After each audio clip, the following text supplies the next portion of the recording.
우리가 신앙생활을 똑같이 하지만 신앙생활 하는 이유는 사람마다 조금씩 다를 수가 있습니다.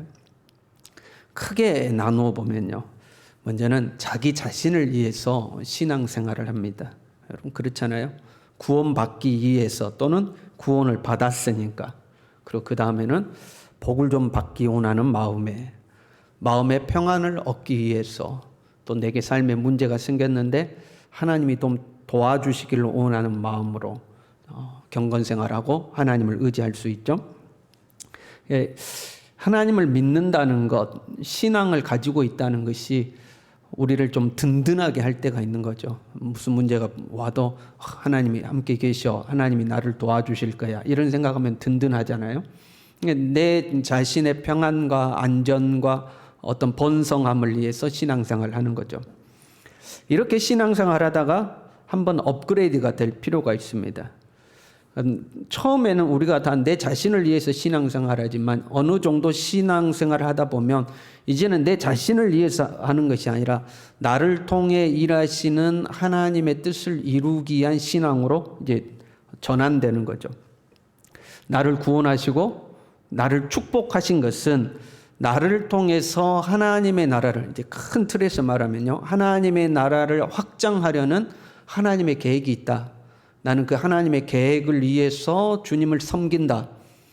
내가 이 땅에서 부유하고 건강하고 평안해서 즐겁게 사는 것이 처음에 신앙의 이유였다면 이제는 주를 위하여 살아야 한다라는 어떤 사명감을 갖는 신앙으로 우리가 이제 전환이 되는 거죠.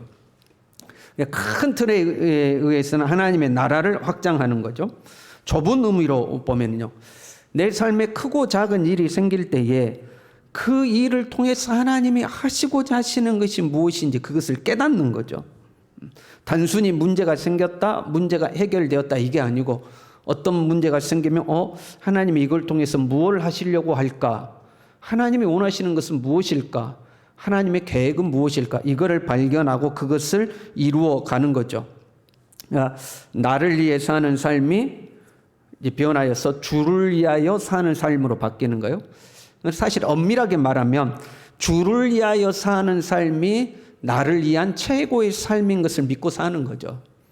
그동안에는 어린아이와 같은 신앙일 때는 나를 위하여 사는 것, 나를 위한 신앙생활이 나를 위한 최고의 삶이었는데 이제는 주를 위하여 사는 것이 나를 위한 최고의 것이다 하고 그렇게 사는 것으로 전환되는 거예요.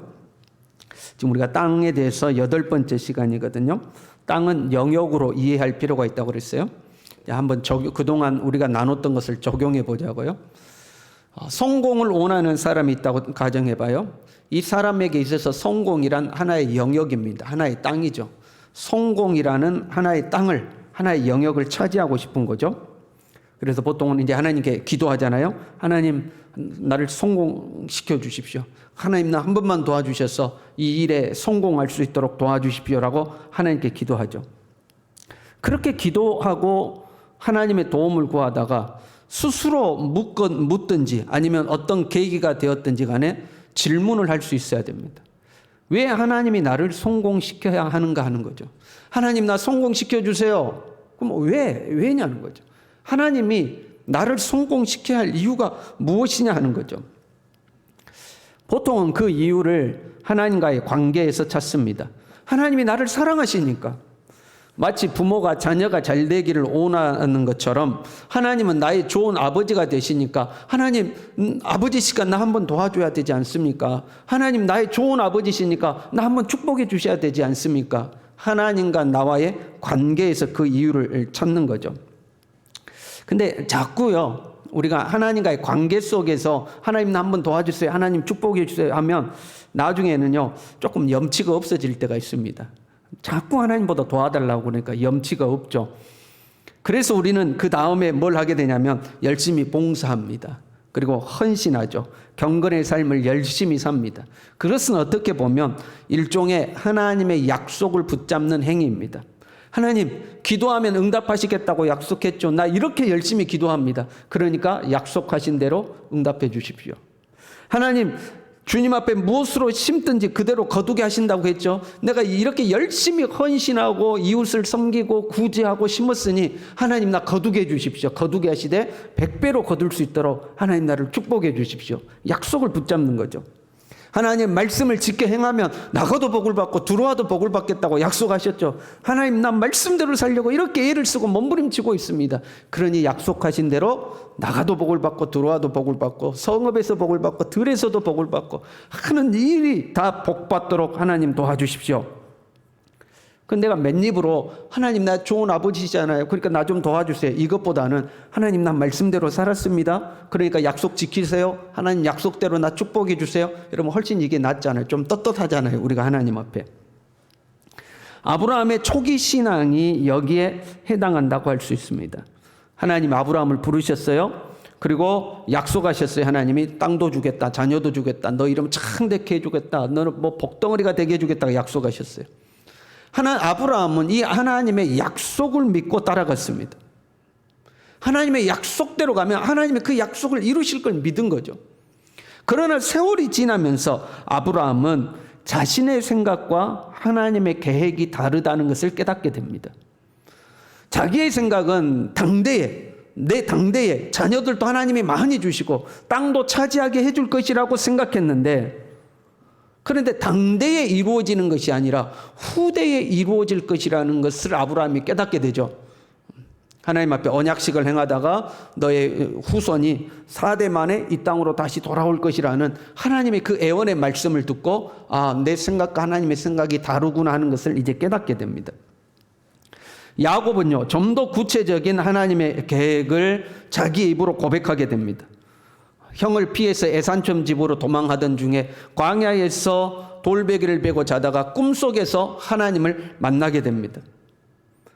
천사가 오르락내리락 하는 것을 보고 하나님의 음성을 듣고 나서 야곱은 이렇게 서원하여 고백하죠. 하나님이 나의 하나님이 되실 것입니다. 이곳이 하나님의 집이 될 것입니다. 내가 11조를 반드시 하나님께 드리겠습니다 하고 하나님 앞에 3가지를 약속을 합니다. 하나님이 나의 하나님이 되실 것입니다 하는 것은 오직 하나님만 섬기겠습니다. 유일하신 하나님에 대한 고백입니다. 유일하신 하나님이라는 개념은요, 출애굽하고 시내산에 가서야 제대로 정립이 됩니다. 그래서 신명기 말씀에 보면 들으라 이스라엘아 들으라 너희 하나님 여호와는 유일하신 여호와시니 이렇게 하죠. 유일하신 하나님이라는 이 개념이 분명하게 정립되는 것은 출애굽 이후입니다. 그런데 야곱은 거기서 오직 하나님만 섬기겠습니다 하고 고백하는 거죠. 그리고 성전을 세우겠습니다 하고 고백하죠. 이곳이 하나님의 집이 될 것이요. 그건 성전을 세우겠다는 고백이었어요. 또 마찬가지죠. 출애굽하고 나서야 성막이 세워지고 솔로몬 시대가 되었어야 성전이 세워집니다. 자기도 모르는 사이에 이스라엘의 성전을 세우시며 이스라엘을 제사장 나라로 만드시려는 하나님의 계획을 사실은 고백을 한 겁니다. 예수님은 눈에 보이는 건물로서의 교회가 아니라 본질적인 교회로서 이 땅에 오시죠. 그래서 저 성전을 헐라 사흘 만에 내가 다시 세우리라 말씀하시잖아요. 자기의 몸을 일컬은 것이다 이렇게 말씀하시죠. 예수 그리스도가 참 성전으로 이 땅에 오시는 거죠. 그리고 11조를 드리겠습니다라는 고백은 하나님이 왕이 되시고 이 땅은 하나님의 왕국이 될 겁니다라는 고백이었습니다. 단순히 물질의 10분의 1을 드린다는 의미가 아니고 당대의 11조는 왕이 받던 거였기 때문에 나라가 세워져야 되고 왕이 존재해야 되는 거죠. 이 나라가 이 땅이 하나님의 나라가 될 것입니다라는 고백이죠. 좀 더 쉽게 이 3가지 고백을 오늘날 말로 정리해 보면 나 오직 하나님만 믿고 하나님 나라 위에서 살겠습니다. 이런 고백이 나온 거예요. 그러니까 자신을 위한 삶이죠. 내가 장자가 되어서 아버지의 재산과 아버지의 땅과 아버지의 모든 것을 내가 소유하고 내가 좀 잘 살아봐야겠다는 그 욕심에서 이제는 하나님의 나라를 위해서 살겠습니다라는 자기 자신을 위한 신앙의 고백에서 사명을 위한 신앙의 고백으로 바뀐 것을 말하고 있습니다. 그게 이제 야곱의 전환점이죠. 나를 위해 살기 위해서 거짓말도 하고 속이기도 하고 그랬는데 이제 하나님 나라 위해서 살겠습니다 하고 고백한 거죠. 그러니까 우리의 신앙이 업그레이드 된다는 것은요, 나를 위한 신앙에서 사명 붙잡는 신앙으로 바뀌는 것을 말하는 겁니다. 어떻게든 하나님 나 복 주세요. 하나님 어떻게든 나 축복해 주세요. 나 좀 잘 살아야죠. 이런 신앙에서 이제는 하나님 나라를 위해 살겠습니다라는 고백으로 바뀌는 거죠. 우리 여전히 기도하잖아요. 하나님 나 축복해 주세요. 하나님 나 성공시켜 주세요. 거기에 꼭 질문을 던지셔야 돼요. 왜? 라는 질문이죠. 그러면 하나님 내 아버지시잖아요. 하나님 내 아버지시니까 나 축복해 주셔야 되잖아요. 그거는 이제 1단계죠. 그럼 조금 더 가면 내가 하나님 말씀대로 살았잖아요. 그러니 하나님 나 약속 지키시고 축복해 주셔야죠. 그게 2단계죠. 거기서 조금 더 성장하면 나를 통해 이루고자 하시는 하나님의 일을 이루어 주십시오라는 그 기도로 이제 성장해 가는 거죠. 그러면요, 구체적으로 나를 통해서 하나님이 하실 일은 무엇일까? 큰 틀에서 보면 하나님의 나라와 하나님의 의를 내 삶을 통해서 이루어 가시는 거죠. 그런데 우리의 삶에 좀 더 구체적이고 세밀한 하나님의 어떤 의도를 파악할 필요가 있죠. 아브라함을 부르실 때에 아브라함이 이해하는 것은 땅 주고 자녀 주고 나를 창대케 하는 것, 그렇게 이해했는데 그 이면에 하나님의 계획은 원대한 하나님의 계획이 있었던 거죠. 그것처럼 나를 부르신 하나님, 그 하나님의 의도가 무엇인지 파악할 필요가 있는 거죠. 예를 들어서요, 어떤 사람이 회사에서 승진을 했어요. 승진하면 좋은 거잖아요. 승진을 했습니다. 그러면 할렐루야, 하나님 감사합니다. 나를 축복해 주시니 감사합니다. 끝. 그 다음부터는 어떻게 살아요? 그 승진한 것을 누리고만 사는 거죠. 누리고만 사는 거죠. 그럼 나를 승진시킨 하나님의 이유를 찾지 못하는 거죠. 왜 하나님이 나를 승진시켰을까? 왜 하나님이 나를 축복하셨을까? 그 이유를 못 찾는 겁니다. 그냥 하나님 감사합니다. 아우, 하나님 나 이렇게 축복해 주시니 감사합니다. 그리고 끝나버리는 거죠. 그 복을 누리고 사는 것으로 끝나버리는 거죠. 하나님의 이유가 있을 텐데. 여러분 부자가 되었어요? 하나님의 이유가 있지 않겠습니까? 우리가 하는 일마다 잘 돼요? 하나님의 의도하신 바가 있지 않겠습니까? 시시때때로 하나님이 내게 꼭 필요한 사람들 붙여주셔서 막 형통한 길이 열려요. 뭔가 하나님이 의도한 바가 있지 않겠습니까, 여러분? 남들이 부러워할 만한 사회적 지위와 명예를 얻었어요. 그럼 그걸 통해서 하나님이 하시고자 하시는 계획이 있지 않겠습니까? 그걸 파악할 수 있어야 합니다. 그걸 알아내야 되죠. 근데 그 하나님의 숨겨진 계획은, 이면에 있는 계획은 쉽게 알아지지 않습니다. 하나님의 의도와 계획은 성령의 감동에 의해서만 알아지죠. 야곱이 자기가 위대한 하나님의 계획에 대한 고백을 한 것은 자신의 지식으로 한 것이 아니죠. 놀라운 하늘의 광경을 꿈속에서 목도했고 하나님의 음성을 들은 후에 두려움에 차서 자기도 모르게 한 고백이죠. 그렇게 고백해놓고 자신의 고백이 얼마나 깊은 의미를 가지고 있는지, 이 땅에 오실 예수 그리스도와 예수 그리스도를 통해서 이루어질 하나님의 나라에 대한 고백이라는 것을 야곱은 알지 못했습니다. 자기도 알지 못한 사이에 고백한 거예요. 우리 신약적으로 말하면 성령의 감동에 의해서 고백한 거예요. 그런데 그 성령의 감동에 의해서 고백한 그 고백 속에 하나님의 원대한 계획이 들어있는 거죠. 여러분 우리도 마찬가지예요. 나를 향한 하나님의 뜻을, 내 눈에 보이는 어떤 현상들 말고 그 현상 너머에 나를 향한 하나님의 계획을 어떻게 알 수 있는가? 성령의 감동에 의해서만 알 수가 있어요. 그래서 우리에게 성령의 감동이 찾아올 때 그것을 무시하지 아니하고 그 성령의 감동에 주목할 필요가 있습니다. 가령요, 어떤 사람이 이렇게 기도를 해요. 하나님 나 성공시켜 주세요. 하나님 나 성공시켜 주시라고 기도해요. 근데 하나님 나 성공시켜달라고, 나를 도와달라고, 나를 축복해달라고 기도하는데 자기도 모르게 고백이 나올 때가 있죠. 하나님 나를 성공시켜 주시면 내가 하나님 앞에 이렇게 하겠습니다라는 이제 고백이 나오는 거죠. 그 기도가 끝났어요. 내가 기도하다가 그런 기도를 했네 하고 잊어버린 거죠. 대수롭지 않게 여기고 다음날 또 기도를 합니다. 생각하면서 차근차근 기도하면 그냥 내 생각대로 기도를 하죠. 그러다 어느 순간 막 기도가 뜨거워질 때가 있잖아요. 그 뜨거워서 기도하면 또 그 고백이 또 나오는 거예요. 하나님 나 축복해 주시면 내가 하나님 앞에 이렇게 하겠습니다라는 고백이 나와요. 그 뜨겁지 않으면 안 나오는데 뜨거우면 나오는 고백이 있어요. 그 고백을 주목할 필요가 있죠. 그 일종의 서원이라고 하는 겁니다. 내 안에서 야곱이 하나님의 그 위대한 광경을 보고 자기도 모르게 고백했던 것처럼 하나님의 은혜가 찾아오면 내가 의도하지 않았지만 내 영혼 깊숙한 곳에서부터 하나님을 향한 고백이 나오죠. 일종의 서원이거든요. 거기에 하나님의 계획이 담겨 있을 때가 많이 있습니다. 그래서 성경은 소원을 굉장히 중요하게 다뤄요. 신명기 23장 21절에요.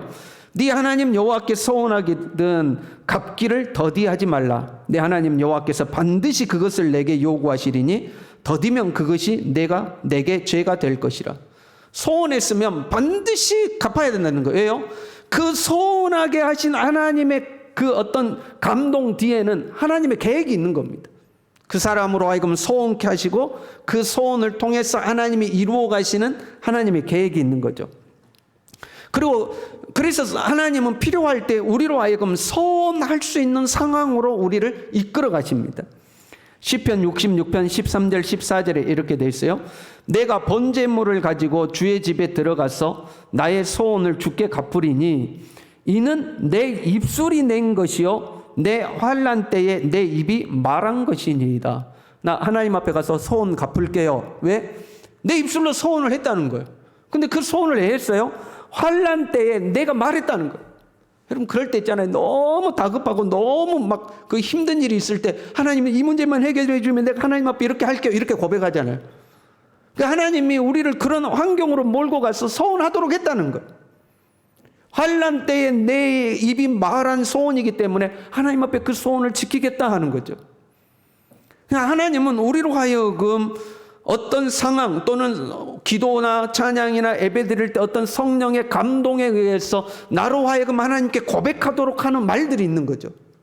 거기에 하나님의 계획이 담겨져 있는 겁니다. 내가 다 헤아리지 못하지만 야곱은 자기도 모르는 사이에 하나님만 섬기겠습니다. 이곳이 하나님의 성전이 될 것입니다. 하나님께 11조를 드리겠습니다 라고 고백을 했어요. 그런데 거기에는 하나님의 위대한 계획이 담겨져 있는 겁니다. 야곱도 잠에서 깨어 소원하여 이르되 이렇게 되어 있어요. 소원한 거예요. 여러분 우리의 삶에 어떤 문제가 찾아왔어요? 문제가 찾아왔다는 것은 일종의 영역 싸움입니다. 그렇잖아요. 평안하던 내 영역에 어떤 문제가 파고 들어와서 내 삶의 영역을 갉아먹는 거잖아요. 이게 일종의 영역 싸움이죠. 내가 내 삶을 확장시킨다. 이것도 내 영역이 아닌 곳을 침투해 들어가서 내 삶의 영역으로 만드는 거지 않습니까? 일종의 싸움이죠. 문제가 생기면 이 영역 싸움에서 밀리는 거거든요. 그러면 우리는 하나님의 도움을 구하는 거죠. 하나님 도와주십시오 하고 도움을 구하는 거죠. 그 하나님의 도움을 구할 때에 뭐가 중요하냐면 성령의 감동이 찾아오는 것이 중요한 겁니다. 왜 하나님은 나로 하여금 이런 환경에 처하도록 하셨는가?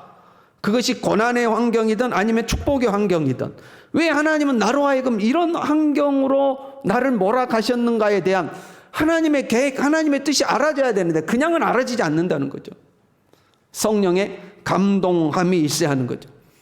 물론 그렇다고 해서 우리가 억지로 결단을 만들어내는 건 아니에요. 억지로 결단하는 것이 아니고 기도하고 하나님을 의지하는 가운데 하나님의 어떤 내적 인도가 찾아와야 돼요. 하나님의 뜻이라는 확신이 찾아오는 겁니다. 내가 어떤 걸 계산하고 생각하고 따져봐서 이렇게 해야지 하는 게 아니고 여러분 야곱이 지금 꿈에서 깨가지고 다 계산해 봤겠습니까? 이렇게 해가지고 이렇게 하니까 하나님 앞에 이 정도 약속하면 되겠다. 이 정도 소원하면 되겠다. 이렇게 한 게 아니에요. 야곱이. 그냥 그 놀라운 하나님의 은혜의 광경 속에서 자기도 모르게 튀어나온 거죠. 그런 어떤 성령의 어떤 인도하심, 확고한 이건 하나님의 뜻이구나, 하나님의 나를 이끄심이구나라는 그런 확신, 거기에 하나님의 계획이 숨겨져 있는 거죠. 그리고 이제 오늘 본문의 말씀을 보면요, 야곱이 하나님께 소원하고 이제 많은 시간이 흘렀어요. 20년 이상이 지났어요. 20년 동안 애삼촌 집에서 생활을 마치고 고향으로 돌아왔습니다. 형과의 화해도 극적으로 이루어졌습니다. 하나님이 하실 일을 다 하신 거예요. 야곱이 소원할 때, 하나님 앞에 소원할 때 조건이 이랬어요. 28장 20절에요. 내가 가는 이 길에서 나를 지키시고 먹을 떡과 입을 옷을 주시어 내가 평안히 아버지 집으로 돌아오게 하시오면. 야곱이 하나님께 부탁드린 것은 나를 지키시고 먹을 떡과 입을 옷을 주시고 평안히 아버지 집으로 돌아오게 해 주십시오. 그러면 하나님이 나의 하나님이 되고 이곳이 성전이 되고 내가 하나님께 소득의 10분의 1을 드리겠습니다라고 약속한 거거든요. 하나님은 충분히 야곱의 그 조건을 다 응답하신 거죠. 먹을 떡과 입을 옷만 주신 게 아니죠. 아내도 주셨습니다. 자녀도 주셨습니다. 거부가 되게 하셨습니다. 그럼 이제 야곱이 그 소원을 지켜야 합니다. 그런데 야곱은 소원을 지키지 않습니다. 잊어버렸는지 형편이 안 좋아서 그랬는지, 사실 경제적으로 야곱은 약간 어려움이 있었죠. 형과 화해하기 위해서 엄청난 예물을 형에게 갖다 바치거든요. 그래서 그랬는지 성경이 정확하게 기록하고 있지 않기 때문에 알 수는 없지만 약속을 지키지 않아요. 오히려 33장 17절에 이렇게 기록되어 있어요. 야곱은 숫곳에 이르러 자기를 위하여 집을 짓고 자기를 위하여 집을 지었다, 이렇게 기록하고 있습니다. 그러니까 하나님 앞에 약속 지키러 가는 것보다 자기를 위하여 집을 짓는 것이 우선이었습니다. 그 다음에는 그의 가축을 위하여 우리간을 지었다. 가축을 위해서 우리간을 지었다는 것은 재산, 경제 활동을 중요하게 여긴 거예요. 일단은 사업을 해야 되는 거예요. 일단 사업해서 재산을 좀 불려야 된다, 이 말이죠. 사명을 이해한 삶이 아니라 20여 년 전에 하나님 앞에 하나님 사명 붙잡고 살겠습니다라고 고백했는데 세월이 지나고 야곱이 다시 돌아와서는 사명을 이해한 삶이 아니라 자기 자신을 이해한 삶으로 다시 돌아가 버린 겁니다. 거기에서부터 야곱의 집안의 문제가 폭풍처럼 몰아치기 시작합니다. 그 정착했던, 자기를 위하여 집을 짓고 우리간을 짓고 정착했던 그 땅에서 자기의 하나밖에 없는 딸이 겁탈을 당합니다. 그랬더니 오빠 둘이서 온수를 갖겠다고 가서 그 지역 남자들을 싹 다 죽입니다 하는 아주 잔인한 일들이 벌어지죠. 이게 문제가 막 폭풍처럼 몰아닥치는 문제가 발생한 거죠. 여러분, 내 땅에서요 평안이 사라져요. 내 땅에서 가시와 엉겅퀴가 생겨나기 시작해요. 내 땅에 문제의 해오리바람이 몰아불어요.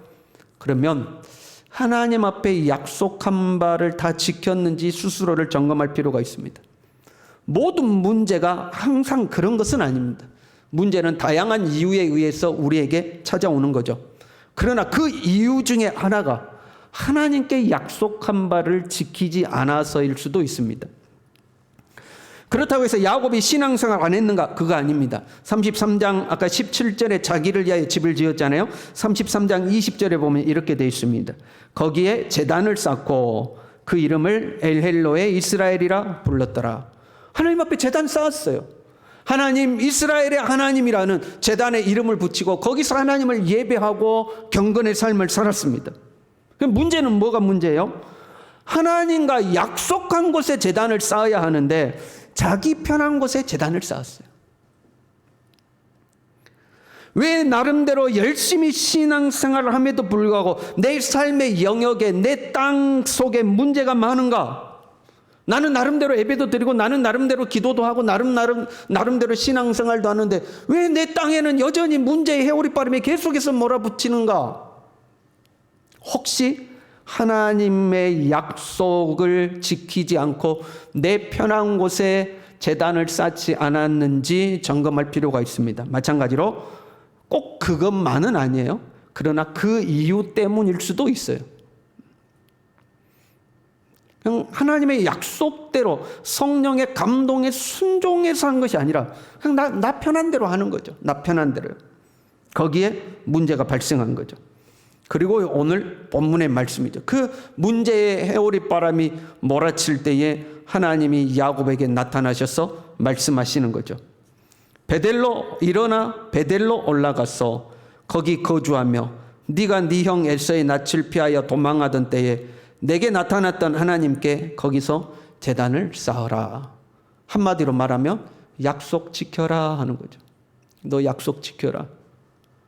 네 그때 형 피해서 도망할 때에 너 거기서 나한테 약속했던 거 있지 않느냐? 너 그 약속 지키라 하고 하나님이 말씀하고 있는 거죠. 여러분 한번 생각해 봐요. 야곱은 자기도 모르게 어떤 하나님의 그 임재에 대한 경외심에서 자기도 모르게 고백을 했어요. 표면적으로는 하나님 섬기겠다, 성전을 세우겠다, 11조 드리겠다는 건데 그 야곱의 고백에는 하나님의 원대한 계획이 들어있는 거죠. 유일하신 하나님, 이스라엘을 제사장 나라로 만드신 하나님, 예수 그리스도를 통해서 하나님 나라를 이루시는 그 하나님의 원대한 계획이 그 속에 들어 있었던 거예요. 근데 야곱은 사실 거기까지는 모른 거죠. 거기까지는 모른 거죠. 그리고 지금 하나님이 야곱에게 약속 지켜라 하는 것은 그 뭐예요? 야곱이 모든 것을 정리하고 베델로 올라가잖아요. 베델로 올라가서 베델에서 제단을 쌓죠. 그거거든요. 그러면 생각해 봐요. 하나님의 그 원대한 계획에 비해서 야곱이 베델로 올라가서 제단 쌓는 거 미미하지 않습니까, 여러분? 그 야곱이 베델로 올라가서 제단 쌓는 것이 하나님의 온 인류를 구원하고 이스라엘을 제사장 나라 삼으시고자 하시는 그 하나님의 계획에 도움이 되면 얼마나 도움이 될까요? 그거 한다고 도움이 되면 얼마나 되겠어요? 그럼에도 불구하고 하나님은 야곱의 집안에 폭풍우가 몰아치게 해서라도 야곱으로 하여금 네가 20여 년 전에 했던 그 약속 지키라고 하나님 그 약속을 지키라고 몰아가고 계시는 거죠. 왜요? 나에게 있어서는 작은 일일 수 있어요. 그게 어느 날 하나님 앞에 기도하다가 성령의 감동에 하나님 나 이렇게 할게요 하고 약속한 그 약속이 하나님의 큰 역사에 보면 아주 작은 것일 수도 있어요. 나에게 있어서도 작아 보이는 것일 수도 있어요. 그러나 하나님은 그것을 중요하게 여기셔요. 보세요. 야곱이 베델로 올라가서 하나님 앞에 제단을 쌓잖아요. 그것은 어떤 의미가 있죠? 20여 년 전에 했던 하나님 앞에 했던 그 소원의 성취를 이야기하고 있는 거예요. 하나님 앞에 자기도 모르게 고백했던 그 모든 것들이 성취되었다는 것을 애언적인 어떤 상징적인 행위로 보여주는 거죠. 그것은 하나님께서 이스라엘을 통해서 예수 그리스도를 이 땅에 보내시고 이 땅에 하나님 나라와 하나님의 교회를 세우고자 하시는 하나님의 그 계획을 반드시 이루시겠다는 하나님의 강한 의지를 보여주고 있는 거예요. 그 야곱은 그거 알았을까요? 야곱은 모르는 거죠. 야곱은 모르지. 그거 어떻게 상상이나 했겠어요? 야곱은 단순히 20여 년 전에 하나님 앞에 했던 그 약속 지키기 위해서 제단을 쌓는 것뿐이에요. 그러나 그것이 하나님에게는 굉장히 중요한 의미를 가지고 있는 거죠. 여러분, 우리의 삶의 확장을 원한다면, 내 삶의 땅의 영역이 확장되기를 원한다면 하나님께 이유를 묻고 하나님의 계획을 찾을 수 있어야 돼요. 왜 하나님은 나를 확장시켜야만 하는가? 나를 확장시키는 내 삶의 영역을 넓혀가는 내 땅을 내 지경을 넓혀가는 하나님의 의도와 계획은 무엇인가? 이걸 찾을 수 있어야 돼요. 단순히 나 좀 잘 살고 평안하게 살고 넉넉하게 살고 이거 아니에요. 그 나를 향한 하나님의 계획을 찾는 것, 그게 하나님 나라를 위한 사명으로 우리의 삶이 전환되는 거죠. 그렇게 사는 삶이 작아 보일 수 있어요. 뭐 이런다고 별거 있나? 아니 에헬로에 이스라엘이라고 제단을 쌓고 사는 거나 베델에 올라가서 엘베델이라고 제단을 쌓고 사는 거나 뭐 별다를 거 있나? 그 제단이 그 제단이지 이렇게 생각될 수 있지만 하나님은 그 작은 일들을 통해서 하나님의 계획을 이루어 가시는 거예요. 나를 감동시키시고 나에게 말씀하시고 나로 하여금 하나님께 작정하게 하시고 그 작정했던 일들을 나로 하여금 실천하도록 하시면서 하나님은 위대한 일들을 이루어 가시는 거죠. 저와 여러분이 하나님 앞에 그렇게 쓰임받는 사람들이 될 수 있길 바랍니다. 단순히 이 땅에서 잘 먹고 잘 사는 삶이 아니라 하나님 나라를 위하여 쓰임받는 삶, 내가 다 이해할 수 없는 일이라 할지라도 작은 일이라 할지라도 하나님의 약속을 붙들고 순종하여 살아가는 저와 여러분의 삶이 될 수 있기를 바랍니다. 기도하겠습니다.